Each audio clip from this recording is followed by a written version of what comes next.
chat. The GM threatened to shove an unspeakable horror up the paladin player's ass, so session guard can't. God damn. It's going up your ass. And if anyone's curious what the hell I'm talking about, just look up the unspeakable horror D&D 5e, and he has the amorphous trait. He can fit in a 1-inch wide space. That's all I'm saying. Oh no. Yeah, it's gonna Thanos you. Yeah, he's gonna the unspeakable horror is gonna Thanos you. He's a pretty boy too. Yeah, how are all those bones gonna fit in a 1-inch? You know what? I don't fucking know. He's got the amorphous ability. I don't like that. That's your answer. What else do you want me to say? That's a valid answer. What else am I gonna say? I don't know, but I hate it. Welcome back. It's me, Josh, and I am here with Isaiah. Hello. Matt and Sam have betrayed us. Abandoned forever.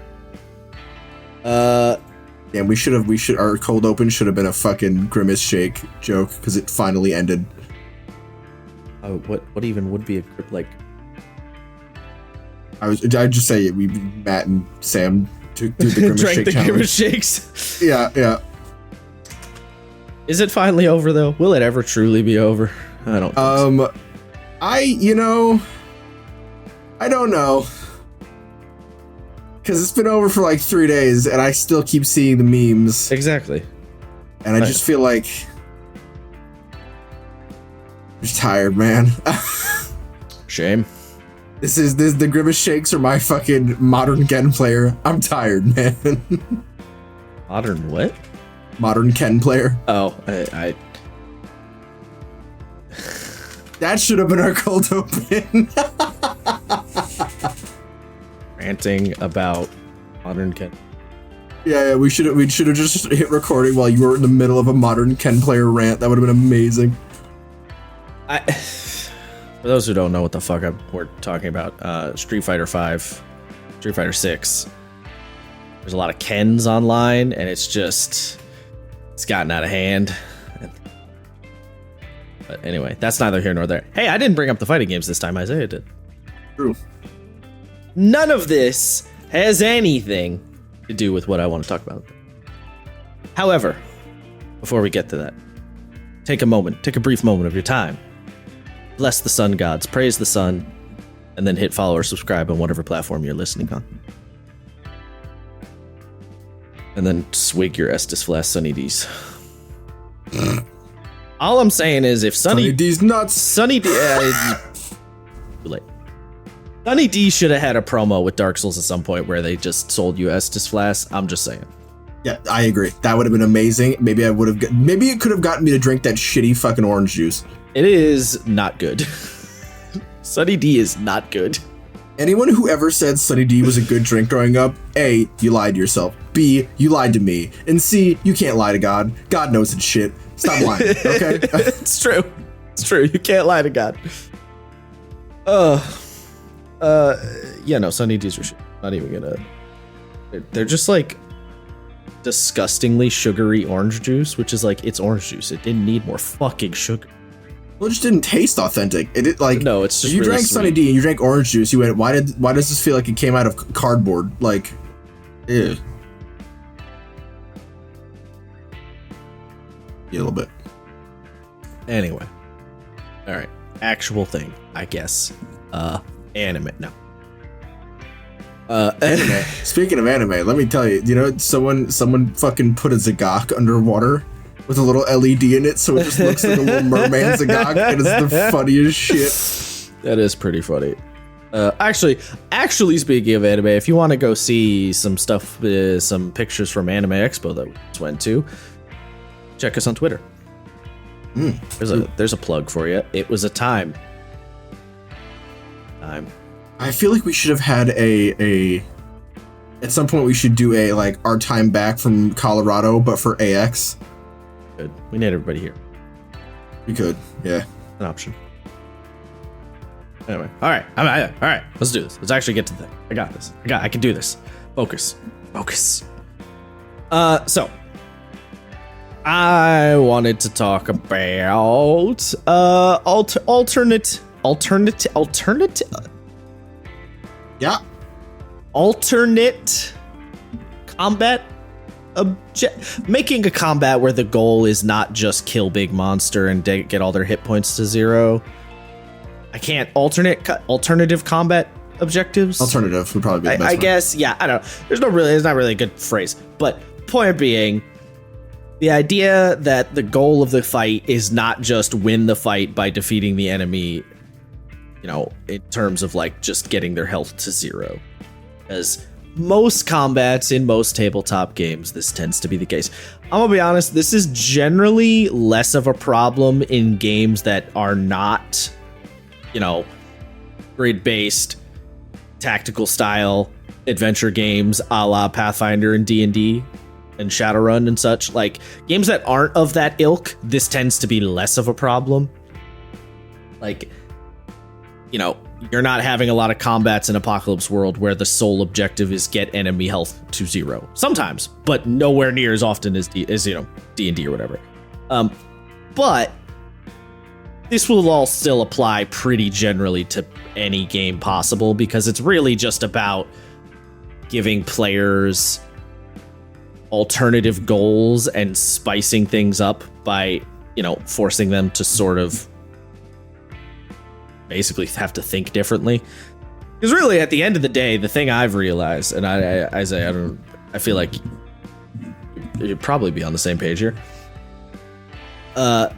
When it comes to people getting bored in a tabletop game, I've come to the understanding that it's not that different as getting bored in a video game, where the thing you're bored of is just doing the same thing and it not changing, right? Like, the gameplay of a game can be amazing, but if all you're doing is the same thing over and over again, you're probably gonna get bored. Like, and when I say the same thing, I know obviously all video games are a loop. That's why you'll hear people refer to gameplay loop.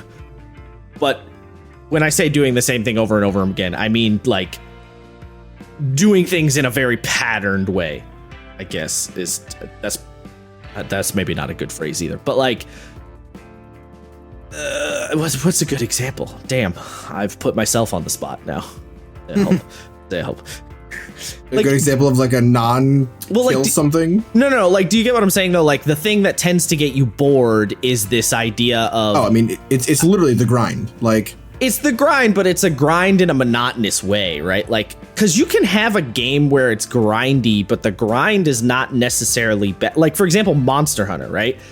People like the grind in Monster Hunter because the grind is over and over again, but the actual combat of Monster Hunter often changes quite drastically based on what monster you're fighting, you know? So like, if all you fought in Monster Hunter was Rathalos and nothing else, that would be boring because it's the same monster over and over and over again for all eternity. But because you're fighting different monsters, it changes things up. And even though the core loop is kill monster, get items, and it's always going to be that, the individual methods and like pieces to how you get there change based on what you're fighting, and also what weapon you're using, and other factors like that.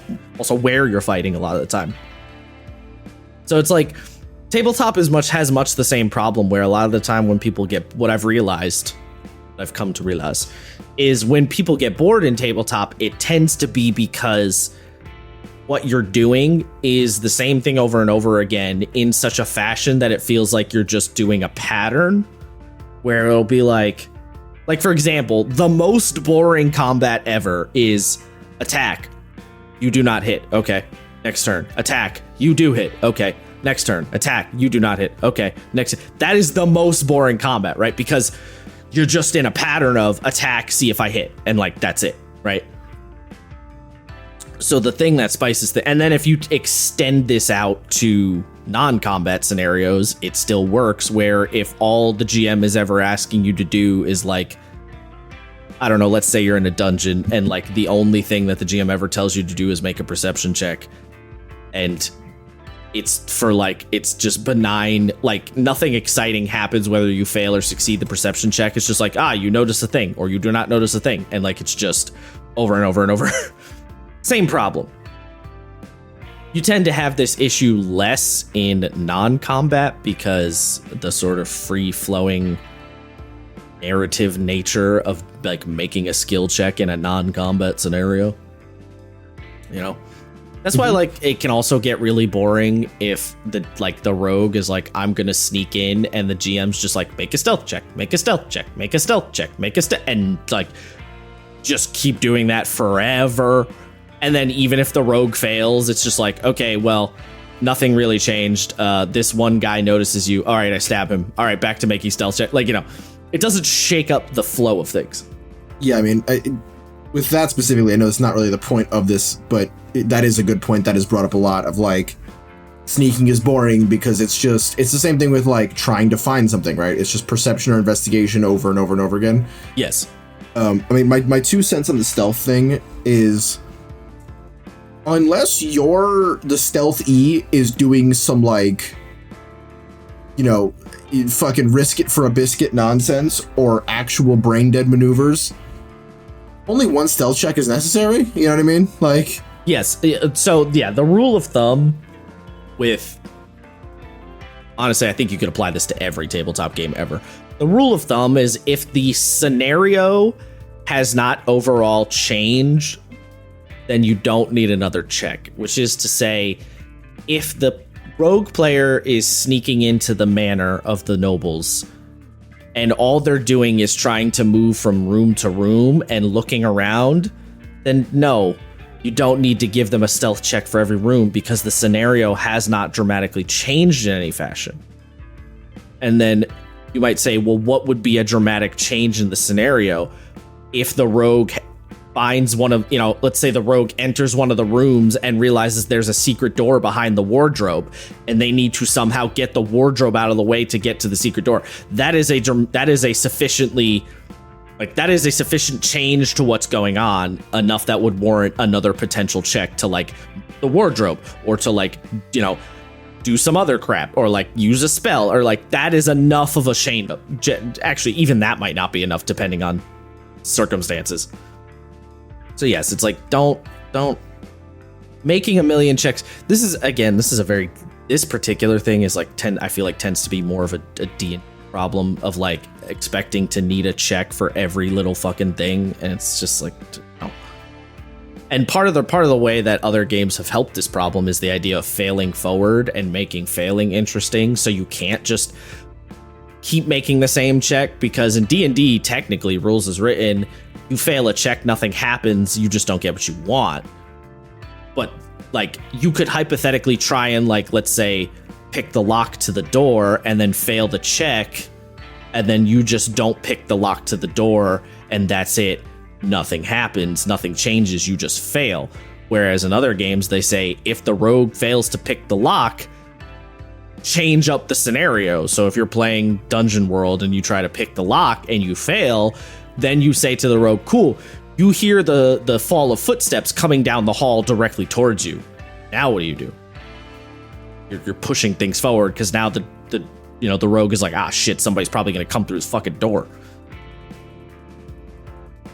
Anyway, that was a really long-winded way to get to the point of changing things up is really the spice of the tabletop world. And because in tabletop you have, unlimited power, as it were, and just infinite possibilities of your human brain and your other players' human brains responding to your human brain, changing things up is something you could do constantly.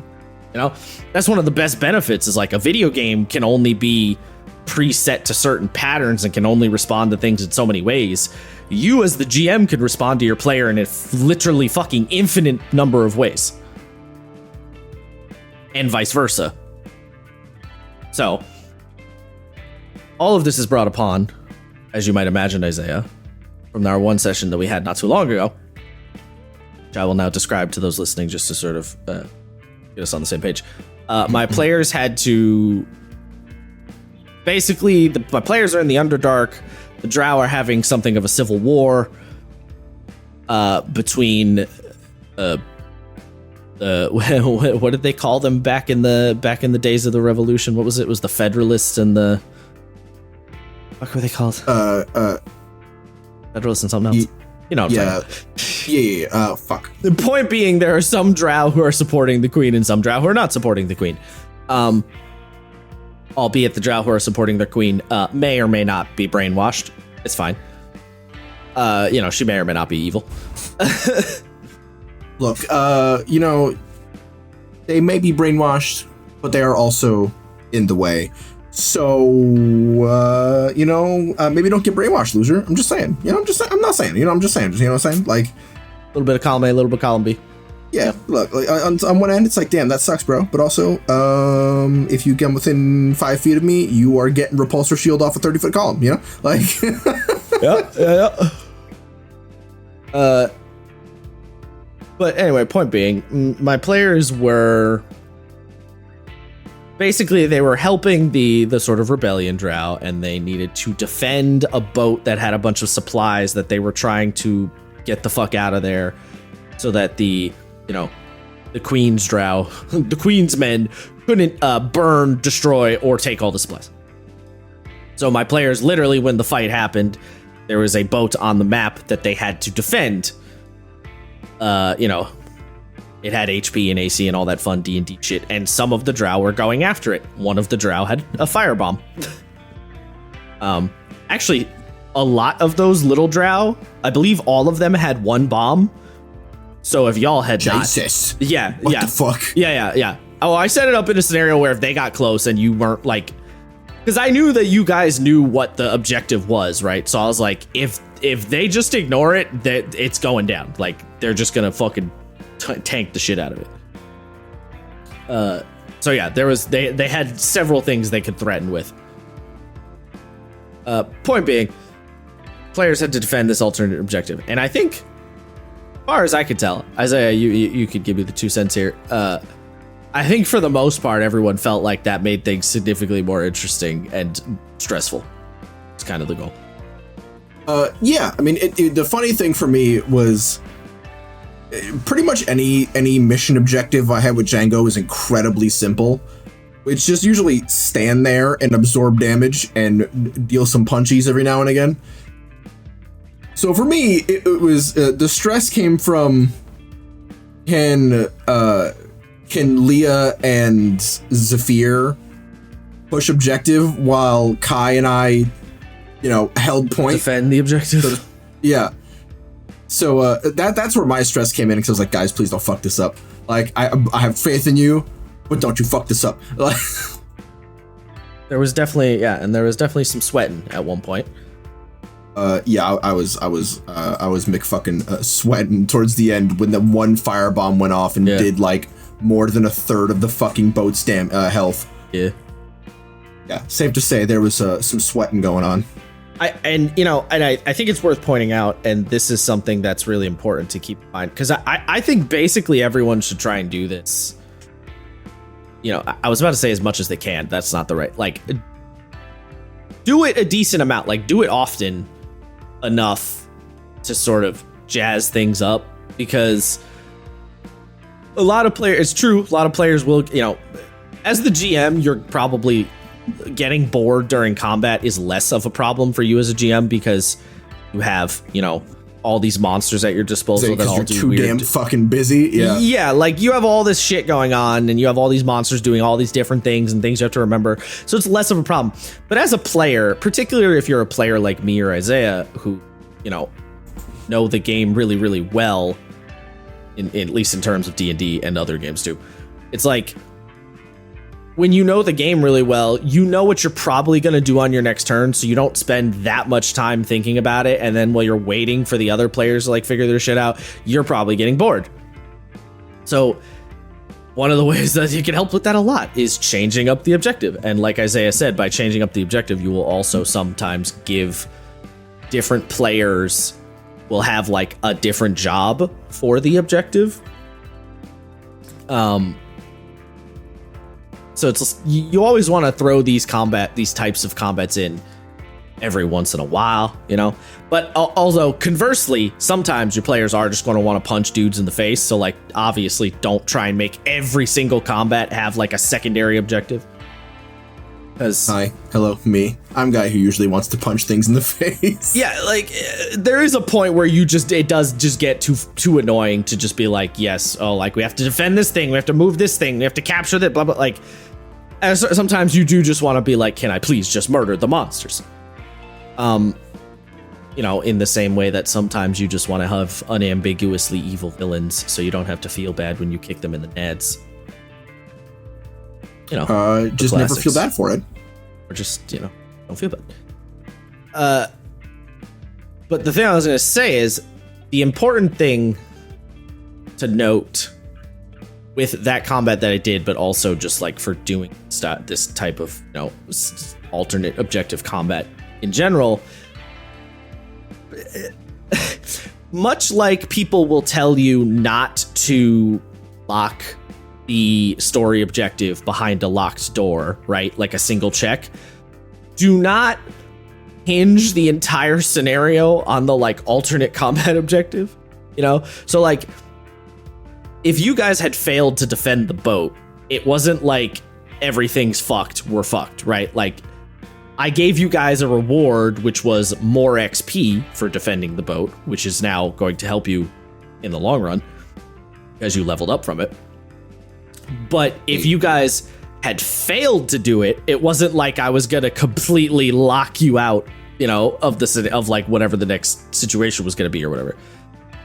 Because, again, much like the don't put the story behind a single door that requires a single check, don't put, you know, the combat hinging on a single objective.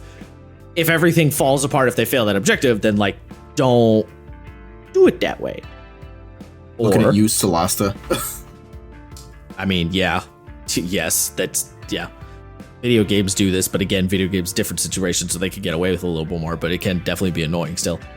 But like, the other thing is, so you might say to yourself, it's like, well, what if the entire combat is hinged on like this single objective and I can't, like, that seems to be the vibe? Well, tell me, friends, have you ever watched, oh no, what's the second Lord of the Rings movie? The Two Towers. The Two Towers, thank you. Yep. Nice. You ever watched The Two Towers? Fuck. Damn, I can't believe I just did that. I was about to say Return of the King, and I was like, not that one. I just love, my man was talking with so much bass in his voice. Yeah. Oh my goodness. What I was gonna say though is Helm's Deep. So the battle at Helm's Deep, right? The singular objective, defend the wall.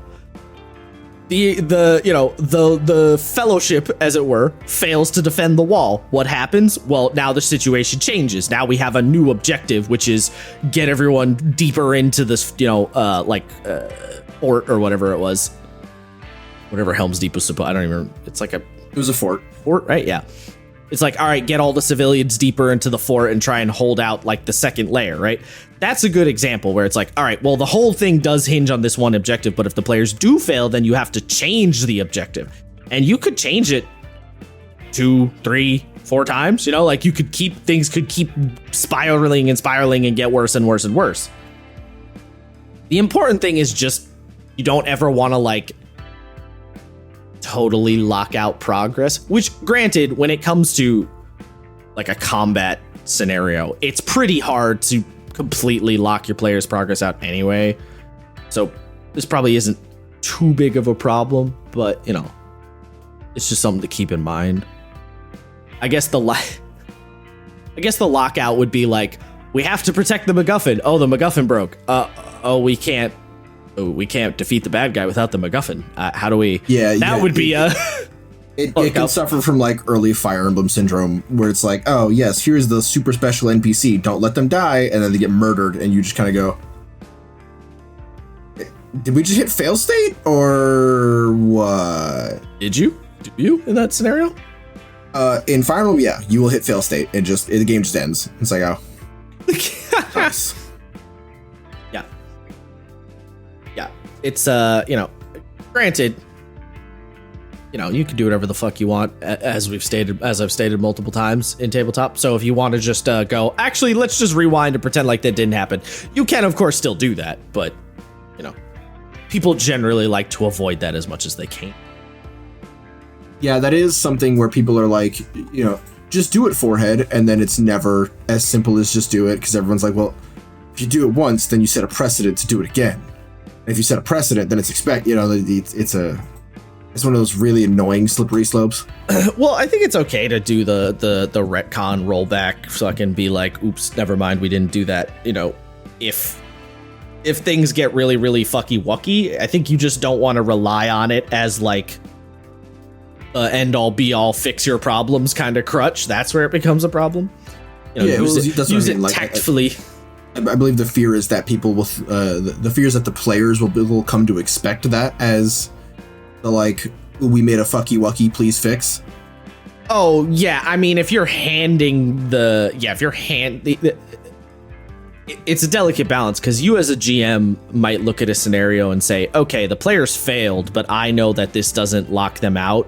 But the players might think it does lock them out, and then they would ask, like, hey, can we retcon that because we're locked out now? And then you as the GM have to sort of gently dance around like you are not in fact locked out. There are some other things you could do, and then you have to play that game in your head where you'd be like, do I tell them what the next thing to do is? Do I gently remind them of something?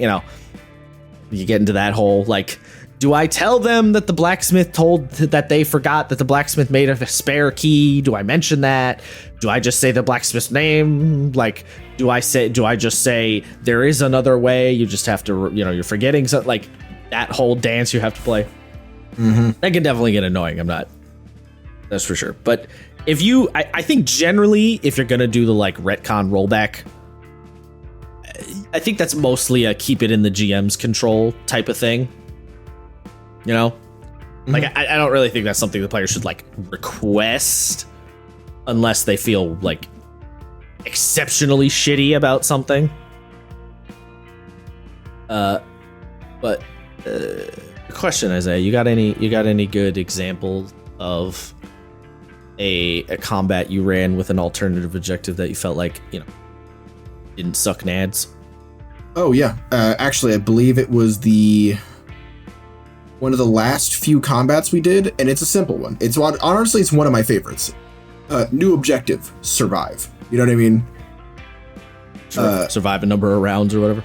Yeah, you just like either you deal enough damage in general, like you just have the imaginary counter up, or you write it down somewhere like, oh, this round they dealt 100 and something damage. Once they hit like 500, then they're good. Because it after a certain point where the players kill something and they're like, oh, thank God, it's over, and then something else pops up and they're like, oh fuck, it's not over. It A, keeps the drama up. B, I think it's funny as fuck. It do be funny. I mean, it do be. And it's always the reaction of like, are you fucking kidding me? You're like, no. The defeated exhaustion. Yeah, that's a good one. I've done this kind of. It's the kill the target as fast as you can. It's like a variation on new objective survive, where it's on the face of it, everything is just a bunch of sacks of hit points. That seems almost like it's unfair, but if with the correct forewarning of like, if we kill this guy, then all of his bad guys will fall. It's the Dracula thing, right? You kill Dracula, all of his minions die. So you'd think, you'd have the players, some of the players would say, okay, well, we can't completely ignore the minions because they're going to tear us apart in 2 rounds. So we're going to have, our heavy hitter and one of our tanks. I'm just sort of thinking about our party with Django as it, right? Like Django gets up in Dracula's face, or honestly, Kai gets up in Dracula's face. Leah goes to, kick Dracula's ass, and then Django and Zafir hold the goons off long enough. Yeah, it's that way kill the priority target. Yeah, and that way the massive pool of hit points actually becomes way smaller. Yeah. What was the survive scenario that recently? I'm trying to. It's been like 3 weeks since I did it, so I'm trying to remember exactly what it was for. Oh, that's right. It was their big encounter with Cash the Bandit. They're basically this dude was a big part of Ant's character's backstory. He's like a weird rock and roll bandit named Cash with a Q. And the players were told about, there are bandits holed up at a logging mill, and they're sort of stopping all production from, lumber going out for repairs and whatnot. And they just dick first right into it. They were like, what, sneaking? Never heard of it. We're just going to run in and kick their asses. And I went, bold move, Cotton. Let's see how this plays out. Yeah, your players are not one for sneaking. No. My players are stealth is always optional. And it's never not. So they rocked up and the fight started. And very immediately they were like, wow, we are getting our asses kicked. Which I said, yes. And yes. It was kind of just a ball of chaos, right? I designed it to replicate a mosh pit, so the enemies are swarming them, crushing them in. They have no chance to move. They can't reposition. I wanted it to feel as oppressive as possible, knowing, right, that they deal so much damage that it isn't actually that big a deal. The question is can their health hold out before the enemies crumples? And it probably would have been easier. We had some wackiness going on. One of my players is playing a barbarian for the first time, so she just didn't know about reckless attack, which was a fascinating time. I mean, yeah. Yeah, because after about 6 rounds, I was like, hey Snubs, is there a reason you're not using reckless? And she said, her exact words were, what's reckless? And I just went, okay, understandable, have a day. And the other players were like, if you do this, you have free advantage for the whole round. And she went, oh, I should have been using that. And I said, yeah, probably. Yeah, correct. That probably would have been for the best. And the objective for them was never to beat Cash, although they could have. That was on the table because, he was the priority target. But the idea was if once they made it to a certain point, they had to do like enough damage to the group, and they had to put Cash down to 2/3 of his health. Eventually, a plot device character would come in and stop the fight, and the characters would be like, you know what, my fight boner's gone, so I don't really want to do this anymore, and thoroughly stumped the players, which it did. Fucking victory on that one. Did they know that the objective was just to try and make it long enough? No, they didn't, and I purposefully kept that sort of hidden, mainly because the whole point of the encounter was for it to be like, oh God, when is this gonna stop? You're going slightly against the wisdom I was going to espouse, which because I feel like if you're gonna do an alternative objective, because people always just assume that the objective is kill, I feel like you should give some kind of a hint or warning that like there is an alternative point here. There is something else you are supposed to do. Yeah, that's fair. And I didn't give them no warning about the danger of the encounter. It was told very explicitly to them in and out of character. You are walking into a metaphorical and very physical lion's den. Prepare yourself for a hell of a fight. And I didn't say it in so few words. There was a lot more in character, like, yeah, you should really think about what to do. This guy Cash is like, no joke. But yeah, they just were like, fuck it. And they said send it, and they sent it as hard as they could. Sort of. They could have sent it a little harder with reckless attack, but it's okay. It's okay. We learn as we go. I don't know. I still feel like I would have been inclined to give them some sort of something to hint at the fact that like if you can survive long enough. I don't know how because it is you don't always want to tell them straight up, but indicator. Yeah, the real struggle was they didn't know that the NPC was going to rock up because the whole point was they had to save an NPC. Right. and the NPC in question had not shown up yet to them. Like they knew that they were there, but they didn't know who it was or what the importance was. So the fact that the character who turned out to be Ant's character's father, hog-tied and gagged, is like hopping up and down, almost fell off a cliff, trying to get their attention, and everyone turned him, was like, who the fuck is that guy? And then, Ant's character had to go like, oh shit. That's my dad. And then the visible confusion on everyone, including the bad guys' faces, is what got them to be like, nah, I'm bored now, I don't want to fight. Yeah, we're kicking your ass. It's just kind of boring now. Fair enough. I don't know. That's tricky because like the reason I feel like you always want to try and give some kind of a warning or something like that is because like I distinctly remember one of the times where I did not give you guys a warning and it went horribly. Which one was that? Sharknado.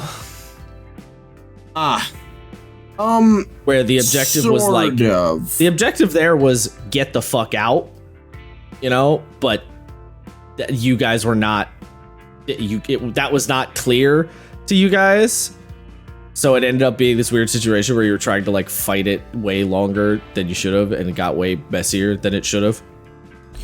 Yeah, I mean, didn't convey the point there at all. Yeah, that is fair. Although I think a big part of that was our general confusion with the map layout. The map seemed not as conducive to running. I think a good version, so you did that really well in the fight against the Angers with the big force field wall.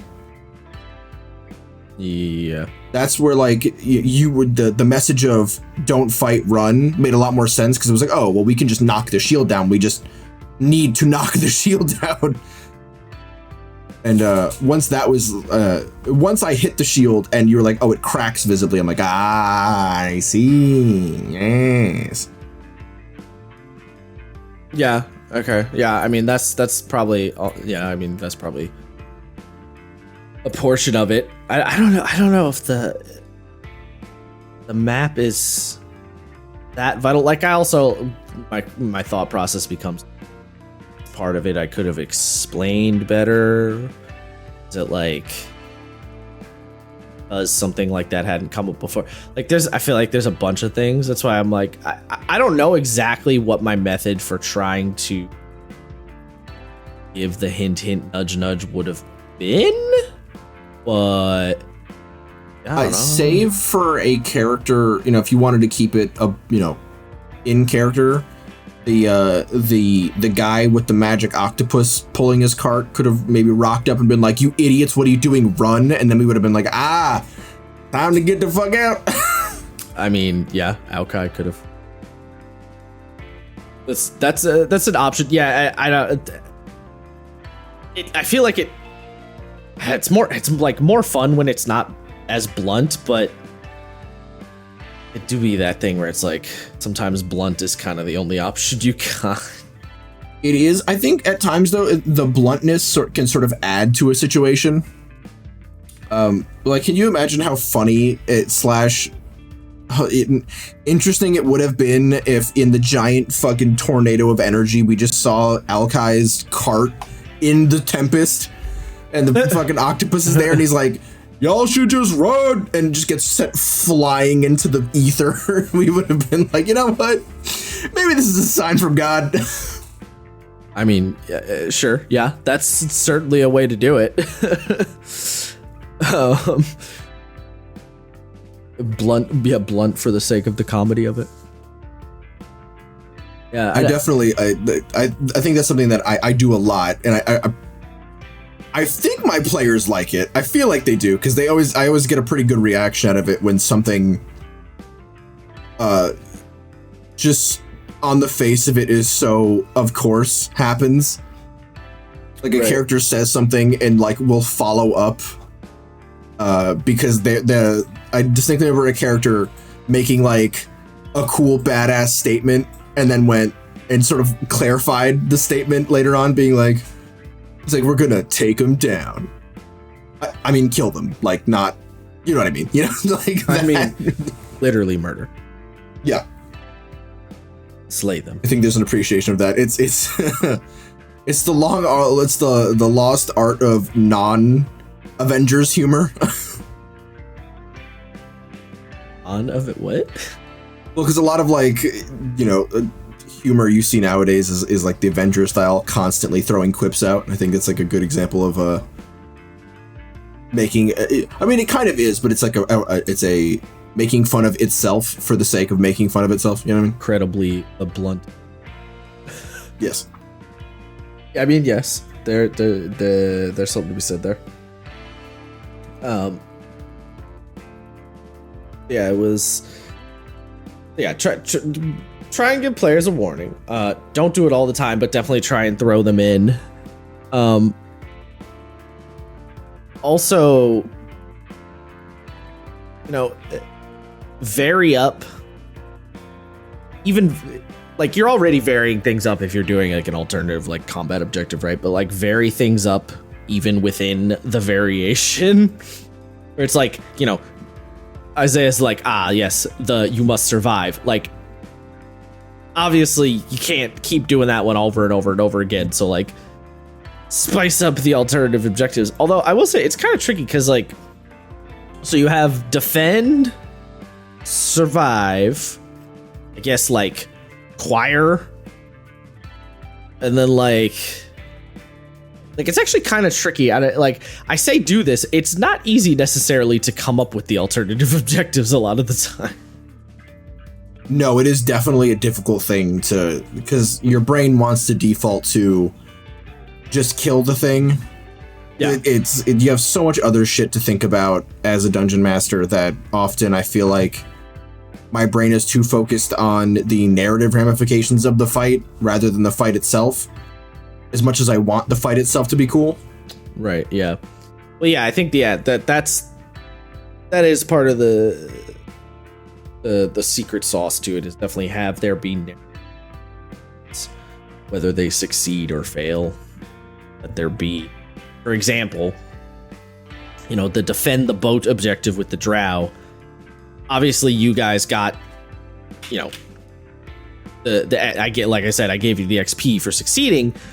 But also, the drow having having seen what you did, were like, oh, all right, maybe these guys are like cooler than we thought, you know, and they were more like, you know, they were more buddy with you because you were like a badass and like you saved the town, you did the thing, you know. And then the failure ramifications would have been the drow looking at you and being like, oh, you guys aren't as cool as you said you were. That's a shame. Right? Like that kind of thing. Yeah, it should always, you should try and give it that like narrative punch where it's like, why are we trying to do something other than just kill the bad guys? You know, it's like, and the other option too is like, killing the bad guys could be a solution to something, but then, you know, that's not the primary. Like, the goal is acquire the MacGuffin. Killing the bad guys is a thing you could do, but it's not necessarily the primary point. So if you want to try and dip and dodge around the fight, then you can. It is worth pointing out, though, which I just thought of right now, when dealing with D&D or any other game that rewards you for, you know, kill equal XP by default, if you're giving your players alternative objectives and they avoid killing the dudes, give them the XP for the objective. That is definitely an issue. I've done this in the past where it's like, yeah, they're gonna kill these guys, they're gonna get so much XP, and then they talk it out, and you know, I have definitely fallen into the did not give them XP for it, which is why after, you know, 3 years and some months, they're still only level 14 when they probably should be 18 now. I mean, I don't know if it would have been that big of a jump, but yeah.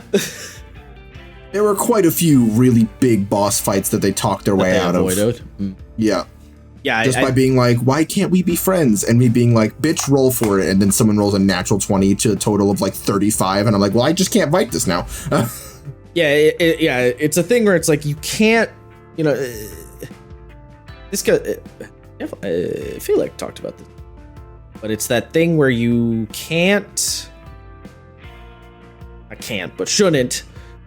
shouldn't pigeonhole your players into like one success method. It's important to be like, hey, the quest objective is this, but how you get to that point, you have multiple options.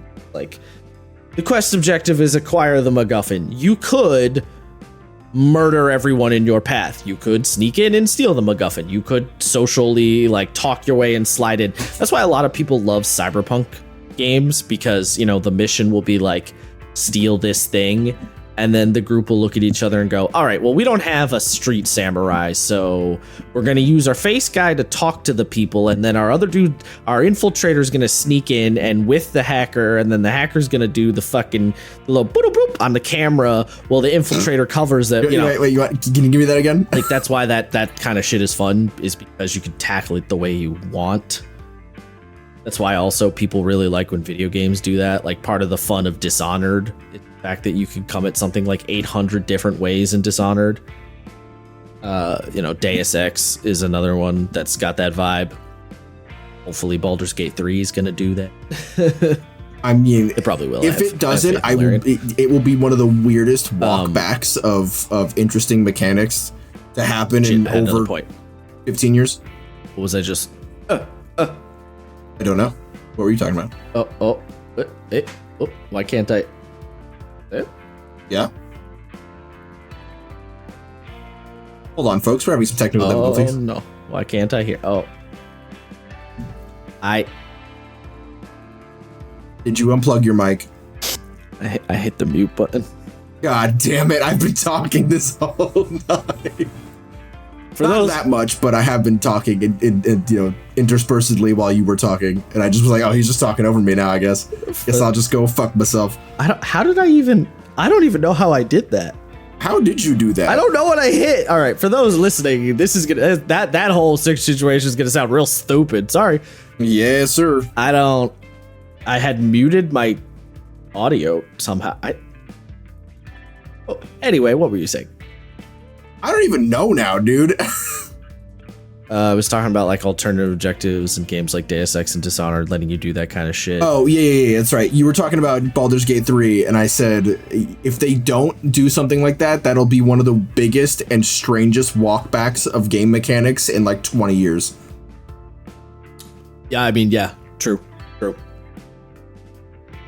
That'd be some fucking weird simian shit, like... Yeah. No, only kill. It's like, but isn't this a game where I can play as a bard who is, kind of categorically not that good at killing? And like, yeah, I don't give a fuck. Kill only. You're like, but I should have just played a barbarian. Yeah, it's important. It's that's a big I don't know, driving factor. A driving factor you want to drive home. That's a sentence. Giving your players these alternative objectives and then making sure that they can come at it from different angles. Because, not to beat the dead horse, but my player agency, My player agency. That's really what it is, right? It's like, you don't want to force them down a narrow hole. It's like, because here's the thing, right?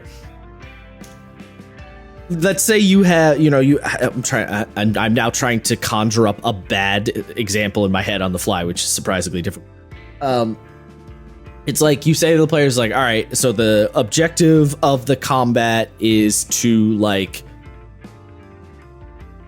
protect this item, but the only way to protect said item is if you are standing within 5 feet of it, then it will like, you know, not disintegrate. But if you move beyond 5 feet of the item, it instantly disintegrates. So your only option, it's like if you add all these like really strict stipulations on how they do it, then what you end up doing is kind of basically going back to a normal combat anyway, where it's like, okay, so I'm just doing the same thing over and over again like I was doing before. The way you described that reminded me of the fucking D&D movie when he's like, the way to get across the bridge is to take a step, but only on every even step. And then when you get halfway across the bridge, you take own steps, the same steps, but only lateral steps. And then once you get past that point, then you do it, but on even steps. And then fucking, what's his name?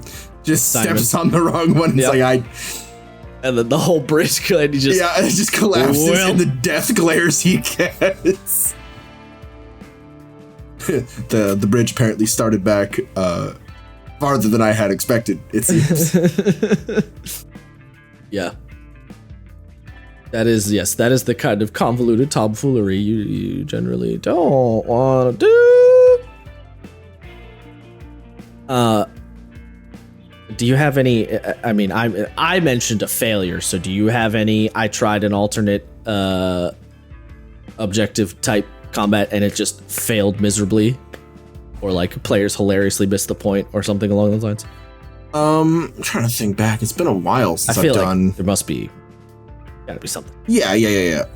There are definitely a few where I was going for something, but it just didn't end up working the way I wanted it to.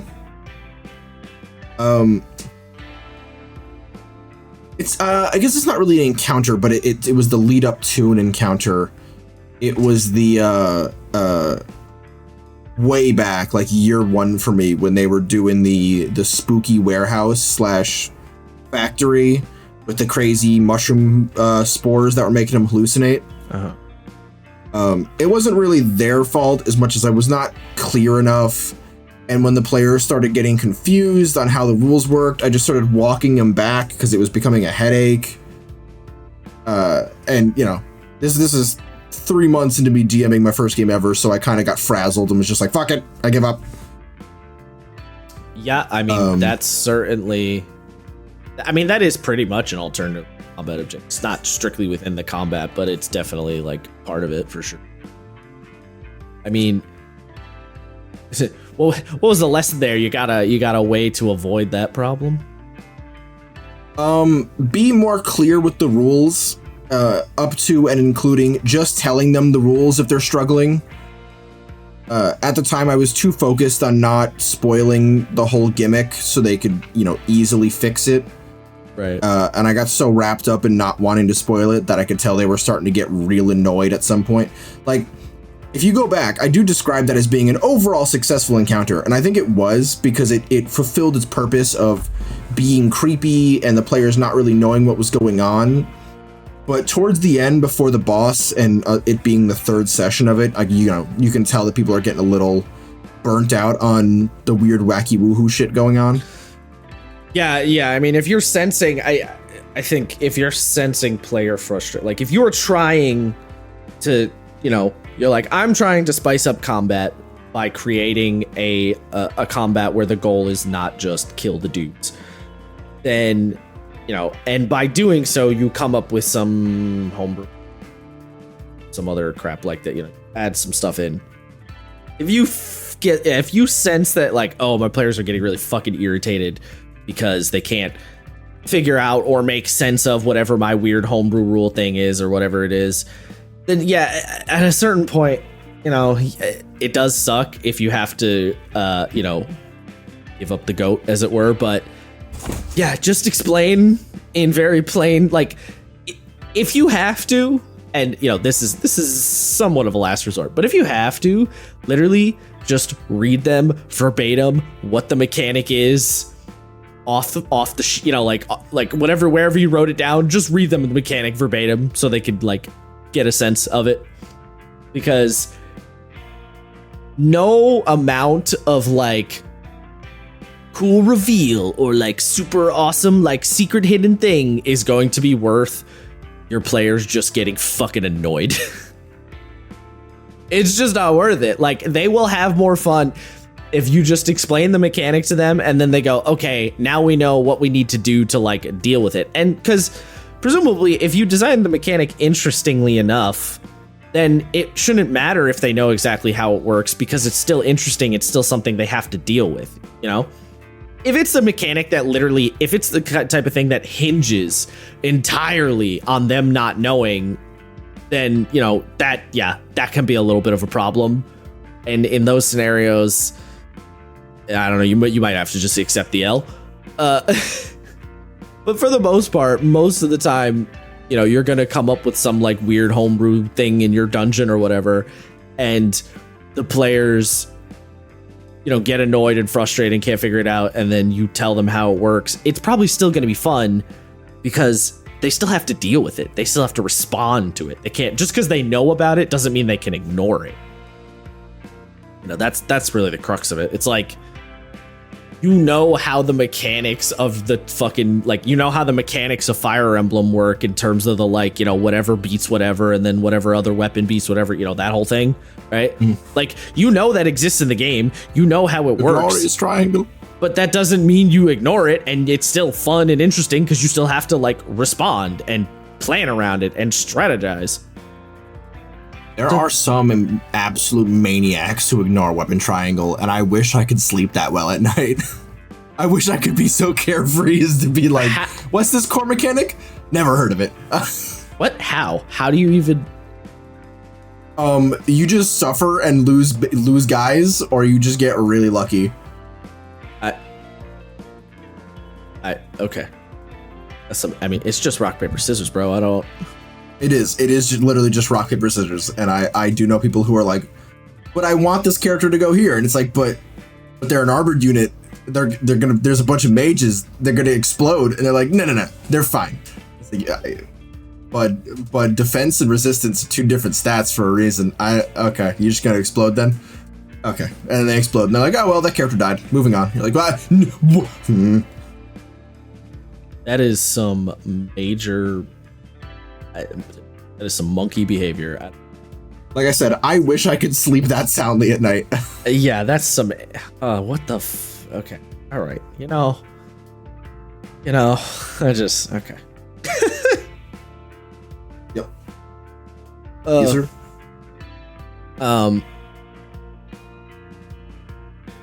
Oh, dang it. Lost my train of thought again. Save me. Tell me you got something. Bud, you're leading this show. I can't save you. Yes, you can. Just come in with anything at all. I'm giving you the opening. Tell me you had a thought where you wanted to take things, because I've totally lost my spot. Damn. Shit. I think we've talked about this a few times, but one that I'm really excited to try out that I haven't been able to yet. I kind of did a little bit when they fought the giant teleporting T-Rex, but like not really. Was the hit the weak point for massive damage. Yeah. I think that's a perfect use of an alternate combat scenario. That one's that isn't just kill. But that one is just kill is the thing. Like, so that one kind of bugs me because it like the final goal is still just kill, but you are spicing up the objective of just kill. So I'm like a little conflicted on that one. You know what I mean? Yeah, I think, if you do it Shadow of the Colossus style, where, with some of them, one hit is all you need, and the hit is almost guaranteed to hit because you're stabbing it in its weak spot. That's where I think the difference lies. Is the struggle is, if it's a flying monster, maybe the wizard casts Earthbind to keep it, like, dragged to the ground, and then maybe they try to force cage it, but it doesn't work. It's the struggle to get the thing to stop moving that really is what the combat's about, not so much as dropping hit points. Yeah, okay, yeah, because, if you do it that way, where it's not just about the hit points, then, yeah, you can... Because that is a lot of it, right? Like, so many people criticize, and I'd say rightfully so, criticize, like, D&D monsters are so often just big bags of hit points. And, there's not, the difference between fighting the dragon and fighting the goblin is just more hit points. And like, I see what people are saying there. Granted, I think a portion of that is on you as the person running the monster to like do other stuff, but there is a degree of like, yes, the monster is a big bag of hit points. But yeah, when you're talking about you're essentially saying like, yeah, the monster basically has 1 hit point, but good luck hitting that 1 hit point. Then you're starting to get some interesting things. I think that's something that makes Dungeon World particularly fun, is that monsters never get that high in terms of their health values. So like, the strongest thing in the game, from what I remember, is I'm pretty sure called an Apocalypse Dragon. And that thing has like 30 health or something like that. Like, it's not that high of a number. When, the dragon has 30 health, but you're still rolling D10s, D12s to hit. It's 26 HP. So, it's 26 HP and 5 armor. So every attack, you subtract 5 from your damage, unless you have something that ignores armor, like armor piercing, or a certain piercing value. So you go, okay, so then how the fuck is this thing dangerous in any way if it has 26 HP? And it's like, well, it's dangerous because fictionally it's a dragon, and it's got a thick hide and all this other shit. So, one way you could run it is like Smaug, where you don't get to hit the 26 HP unless you hit it in the belly. So if you just start plinking arrows while it's flying around, he's just gonna lull at you and then light you on fire. Yeah. And that's what makes a lot of shit interesting in Dungeon World, is because a lot of monsters don't have these crazy high hit values or these crazy high HP. What makes things interesting is like, oh, you're not going to be hitting them as often, but when you do get that hit in, boy, does that shit feel good, And you as the GM are supposed to take I think they call them qualities in Dungeon World. You're supposed to take the qualities and sort of basically just have the monster do shit based on those qualities. Like, there aren't necessarily like a specific move tied to it. You're just supposed to look at it and go, oh, okay. So like, for example, if I look at the Apocalypse Dragon, it says breathe forth the elements. You go, okay, it's a dragon, it has a breath weapon. That's probably what breathe forth the elements means. There's no specific thing that tells you like it has a breath weapon. Breath weapon does X amount of damage. It just says breathe forth the elements. You're supposed to make of that whatever you want. The other thing it says is act with perfect foresight. So you go, okay, so the dragon is so smart and so intelligent and has lived such a long time, or whatever reason you want to come up with, that it's like damn near got precognition. So if the players are just gonna, like, the players can't just sneak up on it and stab it in the booty cheeks, because it's gonna know they're there. Like, play it intelligently.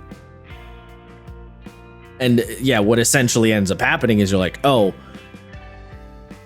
basically it's a built-in alternative objective, because the alternative objective is get past this dragon's bullshit so I can actually hit him. And I don't know exactly how you do that in D&D, given the way the combat system works and stat blocks and all that stuff, but it's a thought. The hit point for massive damage is in that direction for sure. Yeah, I mean, you'd have to do the hit point for massive damage thing. You'd also have to be incredibly blunt in game and be like, look, you cannot hurt this thing. Be like, its scales are made of like adamantite or some shit. You know what I mean? Just give it something wild. Like, you can't hurt it with physical time. How do we know? We fucking tried. We tried a lot. And you know what we found out? It doesn't fucking work. But there's a big stupid crystal thing on its head. Get it down, aim for that, kill the fucking thing. If you do that, and the players are still like, I'm a badass, watch this. Spins arrow, plinks off the scales. Shit. Yep. Even if they roll like a natural 20, you're just like, cool, you did a whole lot of damage of nothing, you know? Yeah, you did nothing. Yeah. The problem though then there becomes is that same thing before if it's like don't do the same thing over and over again. Don't just do the hit point, the critical spot for massive damage over and over and over again. Oh yeah. Because, then we're back at square one. True. There, we were talking about Fire Emblem before, and this is kind of relevant. Nothing is funnier when you're playing Fire Emblem and you have like a general unit, which is like the tankiest unit in the game, and it goes up against like an assassin or a sniper type, like something that does ridiculous damage if it crits, and you see the crit animation go off and it hits and it just says no damage. Nothing is like borderline orgasmic as watching it just go no damage, and you have to laugh at them. And then you just look at it and go, I'm sad now. No, you're happy because you're the one who took no damage. Oh, yeah. Well, yeah. I was thinking about the other way, but yeah. Oh, no, the other way is you sit there and just go, it's over. All my life has come to this, and I've failed. And the character dies, and then you have to reset the entire chapter, and that probably took you about 45 minutes just to get to that point in the chapter, because it's a massive fucking map. Yeah. I've been there. I remember. So you have any tips and tricks designing counter of this name, where the goal is not just kill monster with big HP? Yeah, I mean, I think I've sort of talked about it. Don't do what I did, although mine was more of a calculated risk of be clear of what you want, do not mince words, spell out what you want from them, because especially if you're playing something like D&D, the players are going to be hard-coded to kill and only kill. Yes. Right? So you got to really spell it out for them. This is not a kill encounter. And it can be the spell out can be, if you want to sort of obfuscate it a little bit to see if they figure it out and they don't, have the man come in on the flying carriage and be like, run, you idiot, and then have him fly off into the sunset a la Team Rocket blasting off again. That way you sort of cement it. And if they don't get it from there, well, then maybe their characters just weren't meant for this world. You know what I'm saying? Yeah. Maybe they were supposed to. Yeah. Yeah, I mean, that's all true. Another thing I just sort of thought about what you're mentioning is another way to design these types of encounter. This type of encounter. Whew, sentences are hard. Is, even if they do just kill all the enemies, they still don't get what they want. Like the fight might be a fairly easy fight where they could just kill all the dudes, but killing all the dudes doesn't actually achieve what they were trying to achieve. And then like afterward, they're just sitting there like, now I'm sad. True, yeah. If the whole thing is to bring Critical Role into this, there's a bit in campaign 2 where the objective is to fight a dragon, but not kill the dragon, because Travis Willingham's character is trying to reforge a magical sword of ice and needs the ancient white dragon to breathe on the like either raw ore or the sword fragments or something, and they gotta just GT the FO after that. And that was a pretty cool one to be like, well, there's an ancient dragon and they're like level 12 or 13, so they could maybe kill it because it's the weakest of the ancients, but like, will they? Yeah, unlikely chance they kill it. Yeah. But I was even talking like they're fighting something they could reasonably fight, but the objective is,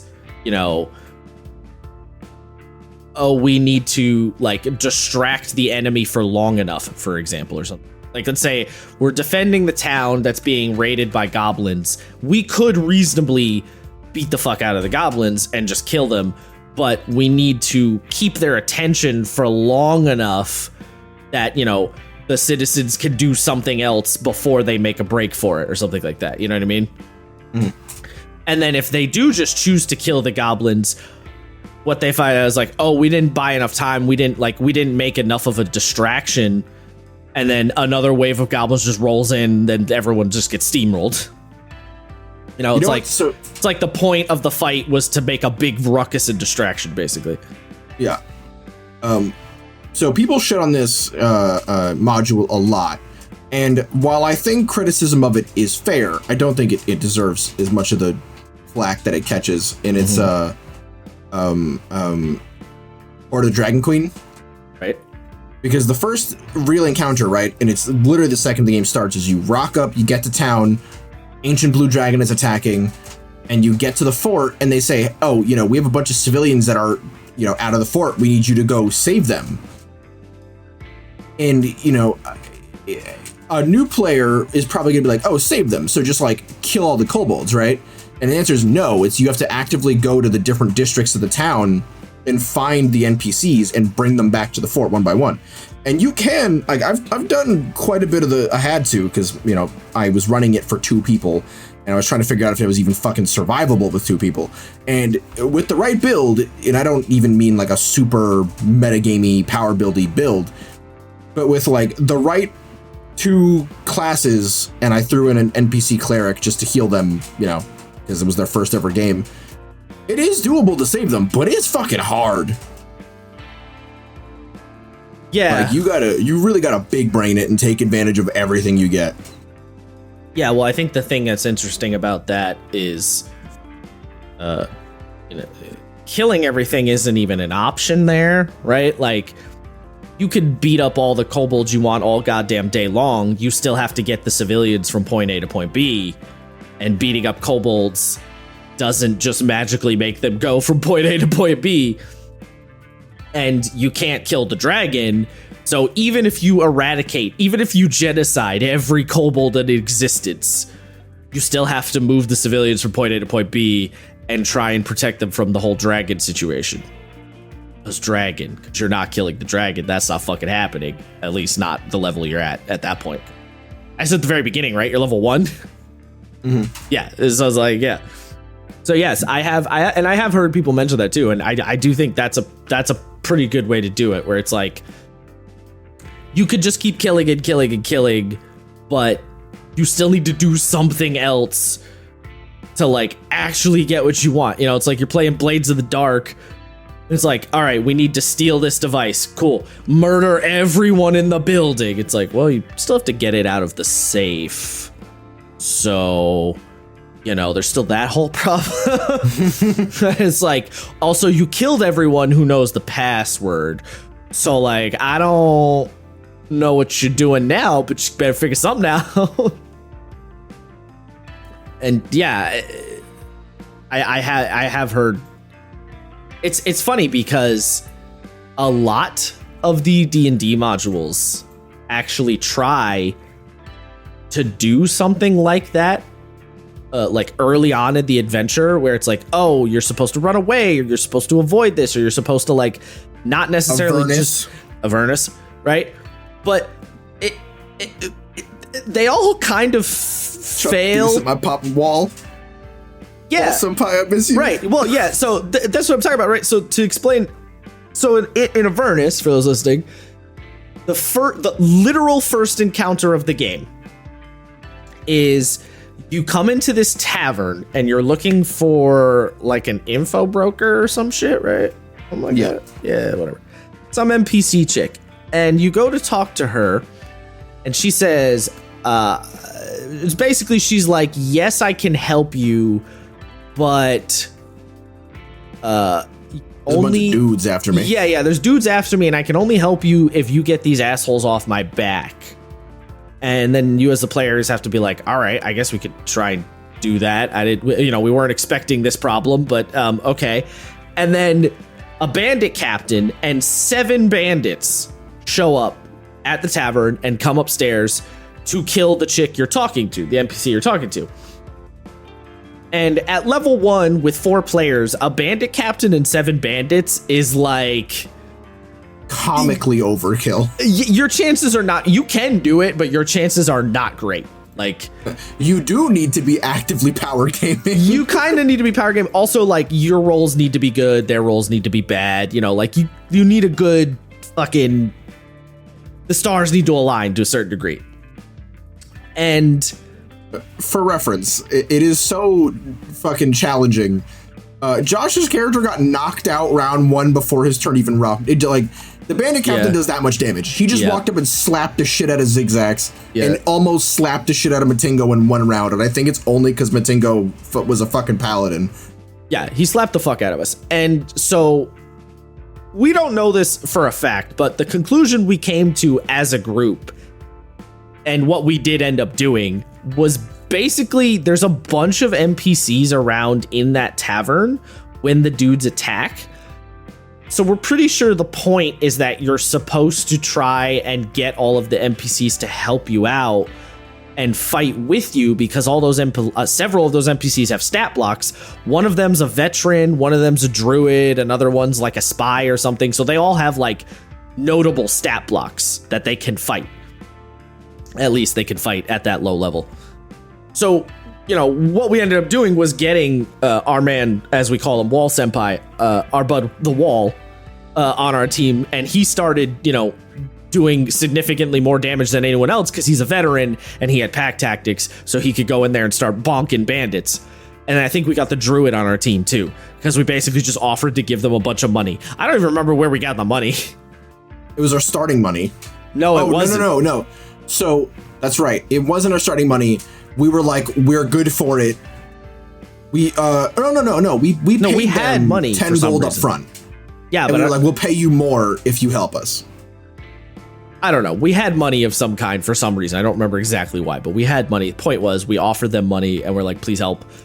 So the conclusion that we all came to as a group is presumably that's what you're supposed to do in that fight. But the module does not make that clear in any way. And as far as I'm aware, there's nothing like the module doesn't say anything explicitly to the GM like, oh, have these NPCs help the players. It just assumes? What it basically says is, if your players offer them money, they will help. It doesn't say that like you should or you should think about this. Okay, it's just so like, it's if your sort of kind of enough. Yeah. So that's the kind of thing where it's like, I see what you're trying to do, Wizards of the Coast. You're trying to get at a point, but yeah, a little more clarity. Or like something to sort of explain also why.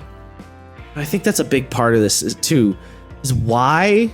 What is the point of having the alternative objective? And that wasn't even really an alternative objective per se, right? Like the objective was kill all the bandits still. So that's their standard fight.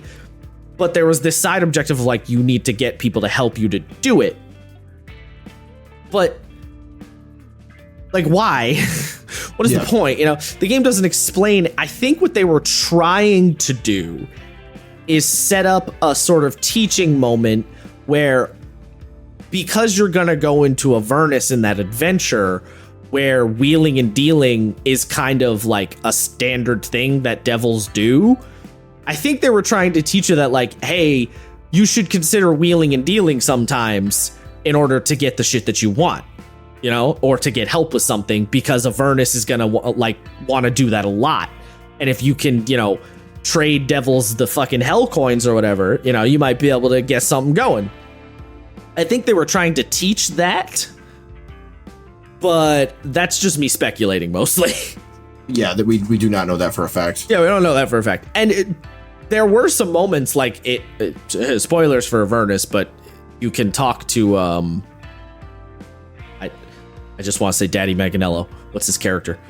Oh, Archon? Archon the Cruel. Archon the Cruel. You Daddy can meet... I mean, that's fair. Yeah, right. You can talk to and meet Archon the Cruel, and you can't... There's no fighting this man's. Like, there's Archon and his 2 boys who are comically OP and his pet dragon, and as Sam put it, it says in the module, an infinite number of white Abishai. A literal infinite amount of Abishai. So like they minced no words about it. So you literally can't fight him. So you have to try and work some kind of a deal with him, which I think we sold Matingo's soul. To Archon the Cruel, as I think what happened. Yeah, we did. We were like, if you help us, we will give you Matingo's soul, and then we didn't. Yeah. Yeah, Paz became the Archduke, and in lore was like, "Fuck you." Yeah. So it's It's like my house now. there was a thing there, but yeah, again, assuming the bandit encounter was supposed to teach that, I don't really know. And then another example of that was the Strahd encounter with the hags. Yeah. Where it's like, clearly the point of that is the alternate objective is get the fuck out of there. Like, now is not the time, right? And they're trying to teach you that you shouldn't always square up with everyone in Curse of Strahd because certain people are just going to absolutely dunk on your day. Like that bishop dude who's like a Deva in disguise, for example. Yeah. Right? But again, they didn't really get the message across because if you go online, literally everyone has a story about the dumb shit they did when they encountered the old bone grinder, which is where the 3 hags live. Literally everyone has a dumb story, including us. The baggening, baby. And if you would like to go see that story, look up our clip of the baggening because we talked about it like way while. Yeah, good Hell plug. yeah, dude. We talked about it forever ago. I made a clip of it, the baggening. It's a good time. But everyone, I've seen, maybe not everyone, but I've seen so many people have ridiculous stories about how they encountered the hags at Old Bone Grinder and then just did some comical D&D ass bullshit to get out of it. And it just did not, the message was not conveyed. I feel like Old Bone Grinder makes or breaks players. Like, you know you're a fucking big brain if you can make it out of Old Bone Grinder at level 3 without taking a single hit point of damage. That's what I mean. Like, it just causes goofy nonsense. And at first I was like, maybe it's just us. But then I've seen videos of people talking about it and Reddit posts of people talking about it. I'm like, oh no, a lot of people come up with weird, goofy shit for this scenario because... like, I don't even know. Like, the funny thing is, I say, like, oh, Watsy, you fucked up. You weren't trying, like, you didn't get the point across. I don't necessarily know, though, what would have in that particular encounter. Like, how would you have made that one better? Let's speculate. You know, like, you can do, so, like, some... I would say make it clear that it's hags who run the place. You know, yeah, that like maybe have an NPC at the beginning and be like, "Beware, Old Bone Grinder, the 3 hag sisters. They will turn you to a frog." You know, like, yeah. So the NPC warning, that is definitely one I thought of being like, yeah, no, those are hags, or like rumors going around because you do go to a town before that. So like, there's some rumors about like, oh yeah, somebody like there's some wacky shit going on in Old Bone Grinder. The other thing is like Dark Souls it somehow have some kind of environmental storytelling where it's like you walk up on Old Bone Grinder and maybe you find, I mean, you could be really blunt about it and be like, there's skeletons impaled through the ass on sticks, you know, like the good old Tepesh maneuver. Yeah, you could do the Vlad the Impaler. That's a solid one. Or I don't know, like what's something hags are known for? Like you know, the bones of children. That's and like some adult bones. Yeah. You know, maybe a locket with a family portrait in there, and be like, you see 2 children and 2 adults, and the locket's like 2 kids and the parents. Or like a giant one of the flying mortar and pestle they have. It's just like fucking around. That's a good one. Maybe people turn to stone. Hags. No, but I can imagine they've got like a spell or something. You know, you could just be like, oh, like their specialty is making weird concoctions that turn people to stone. I don't know. You can just sort of do with it what you want.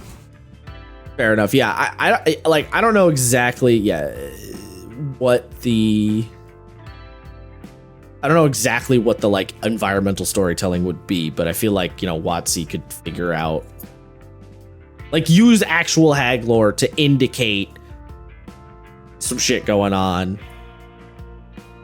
Have I mean, shit, even the fact that when we walked into Old Bone, now I don't know if this is, I don't think this was a thing that Sam did. I think this is part of the module, but the fact that when we walked in, we only saw one person not 3. Oh yeah, each hag is on a different floor of the well, the 2 mill. were upstairs and the 1 was downstairs. So you come in, you're like, oh, it's just some nice old lady, you know? I feel like if you walk in and there was 3 old ladies making pies, you'd be like, wait a goddamn minute. You know what I mean? Like something. I feel like there's gotta be, I mean, Jesus Christ, even if on the outside of the building, or like you walk into the cook room and there's a picture hanging on the wall, or like a painting of the 3 hag sisters. You know, like, yeah, be a little, because obviously the people who wrote the adventure module can't just like literally sit over your shoulder and tell you. They have to rely on the GM to be able to do it, but some kind of box text that would like, that the GM could read to really help indicate shit like that. And this is another way of saying this is something you could do with your players if you're running a game. You know, indicate if you don't want to do the blunt maneuver, then tell your players. You know, like indicate to your players, like if you want to have I mean, a classic one is you want your players to run. You don't want them to stay and fight.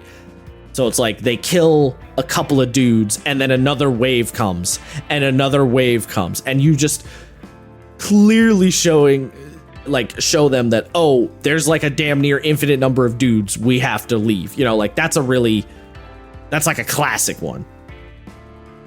But yeah, make sure to throw in, if you're trying to have an alternative objective, then make sure you throw in indicators for like what that alternative objective is supposed to be. Or if you want to spring shit on them. Or at the very least, throw in indicators that tell the players, oh, we're supposed to do something else. Like, we're not sure what the other thing is, but we're supposed to do something else. You know, and then you can at least get the brains a-cooking. Because at the end of the day, that's really all this is, right? This is spicing things up by changing the norm, getting your players to think, and breaking them out of their usual MMO rotation habits of just, you know, I do this move, then I do this move, action for this, bonus action this, boom, bang, boom, you know. Because particularly, I mean, when you're getting to like high-level D&D, bro, all right, this is me to you, other GMs running high-level games. If you're playing 5e, your players, they're gonna have an MMO rotation. They're gonna have their rotations they do. They're gonna have that shit down pat. They've been playing for 15 levels. They're gonna have a system. You gotta break the system. Don't let them do it. Look, I'm being called out right now. I mean, you have the most rotation of any of my current players for sure. Like, I ain't even gonna lie. But that's just by virtue of, I think, your class, TH. That do be sort of artificer. Like... But all of you guys have like Sam with the ways, like, all right, so cunning action, then I smite, and then I cunning action, you know, or like fucking move, smite, cunning action out, you know, like you all have this like do boom, bang, boom, you know, shit like that. And it's not a bad thing. I'm just saying it's going to happen. So you have to I don't want to say force, but you are kind of forcing. You have to force your players to like change things up by throwing different things at them. I mean, again, using the drow protect the boat, protect the supply boat example. Sam had decided he was going to do a specific thing on his turn, and then one of the drow threw a firebomb and lit the boat on fire, and then suddenly he had to use his turn to put the boat out. You know, so like disrupted the system. That's just one small example. I mean, shit, even when you guys were fighting Kalgros, the Shadow Dragon, when he burrowed into the ceiling, you know, it's like, oh, all of a sudden, whatever I was gonna do, I can no longer do now. That shit don't matter no more. Yeah. Yeah, it's all about adding that spice, baby. Add a little spice to your life. You know, you gotta look at your sessions and go, you know what, this needs some adobo. Yeah, adobo. Adobo. Get a little saison on that chicken, boy. That's really what it's about. Add the saison to your games. God damn it. I'm about to put that on a shirt. love the one of the three white guys being like, you gotta use adobo and sazon. Yeah. And the Puerto Rican is just like, I'm sorry, I don't speak for them. Well, I mean, look. You've been to my house. We always have sazon in my house. True. Put it on my chicken a lot, actually. It is impressive how much sazon I've seen reliably at your house. It's always, I've never not had it in my house. Hell yeah, dude. Oh, fuck. All right. I probably had something else I was going to say, but that's enough for me. Got anything you want to add on the tail end there? I didn't write notes down for today because I just didn't get a chance, so. Yeah, I mean, you know, AX is a hell of a drug. Bro, I'm still recovering. I slept like a collective like 20 hours this weekend, and I'm just like, what the fuck is sleep? I need more sleep. Yeah, I've been sleeping. My knee still comically blown out. Oh, my shins have recovered. I'm happy one of us is recovering. I've had a knee brace on since Thursday. To be fair, dude, I was at work and I was one of my coworkers was showing me something, and I shifted my weight and I heard a pop in my knee, and I just went like, you know what? I'm just gonna sit down on the ground real quick. Like, you good? I'm like, no, I'm just gonna die. Yeah, this is a magical suffering. Like. Anyway, you have anything else to add on? We haven't talked about it much, but the like race to the item / get the item is a really good one. You know, the like, not exactly the Indiana Jones, but let's say there's a fight start. They did it in Critical Role when they fought the Sphinx and they had to put the Sphinx's name together with the tokens. Oh yeah. That's a good one. That was a fun one. Have someone interact with a thing. Acquire item. Yeah. That's true. I've definitely had that happen in my game where it was like, oh, the car needs to be. It's, you know, in Mad Max Fury Road when they're repairing the truck while they're driving, they got Nux underneath the truck. Yeah. Yeah, it's that. Yeah. That's a very post-apocalypse one. Yeah. All right. Well, you know what, everyone? If you got this far, if you got to the end, you know what I want you to do? Go watch another episode. That'd be nice. Watch another episode and prepare yourself, because next week is the long-awaited Monster Manual Smasher Pass with yours truly, baby. It's true. So get excited for episode 69. Hell yeah. Fucking nice. Also, you know, follow us on Twitter if you'd like to. Yeah, yes, the tweetars.